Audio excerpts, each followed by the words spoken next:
Hey y'all, it's Rick with Responder Support Services. We're the specialists in taking care of the emotional and cognitive needs of first responders. The topic of today's video is faith and spirituality, and there's been a lot of research on that topic and the role of faith on stress and overall resilience. For many, spirituality involves some form of religious observance, but at its core, spirituality helps give life context.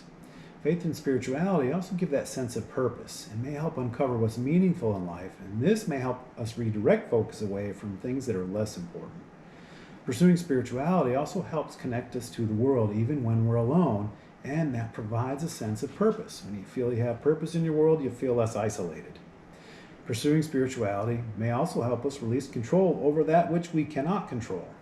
It helps us remember we cannot be responsible for everything, and also to remember we're each just a small piece in a much greater whole. Pursuing spirituality is certainly helpful for expanding support networks. I've talked about the importance of that in previous videos. Whether in a church, a synagogue, with family, or even out on a hike with friends, sharing spirituality builds relationships, an especially important tool for a time like now. When we sum up all the research on spirituality, it helps lead to an overall healthier life. People who consider themselves spiritual cope with prolonged stress better and have better overall health. Now, everyone who's watched my previous videos probably know that I'm going to work in some discussion about cortisol. Here it goes. Back in 2010, with some research at the National Institute for Health, they examined 2 spiritual interventions for repeated exposure to severe stress, and they measured salivary cortisol. The results of this study showed that those who practiced either of the faith interventions showed reduced cortisol levels. The greatest overall decrease in cortisol levels at the end was realized by the participants who self-reported as being spiritual at the pre-intervention phase of the study. And at the 5-week mark after the study, they checked in again, and cortisol decrease was still what they determined to be significant. It seems that spiritual practice helps find that Goldilocks zone with cortisol, not too little and not too much, and that helps improve resilience to prolonged psychological stress. Balanced cortisol, we know, boosts immunity, and who doesn't need more of that these days?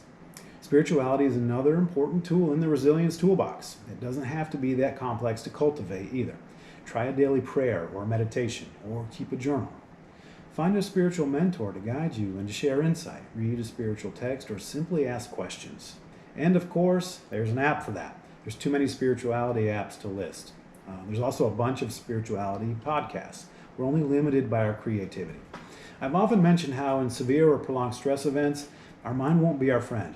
If your mind's already convinced you to be less spiritual or give up your spiritual practice, it's already working against you. You may even notice your mind giving you critical feedback about the topic of this video. Take control back and resume or begin a spiritual practice that suits you well. To talk about this topic, any of our other topics, or to discuss something that's affecting you, please give us a call. We'd love to help. 828-333-5708, or find us on the web at respondersupport.com. Thank you.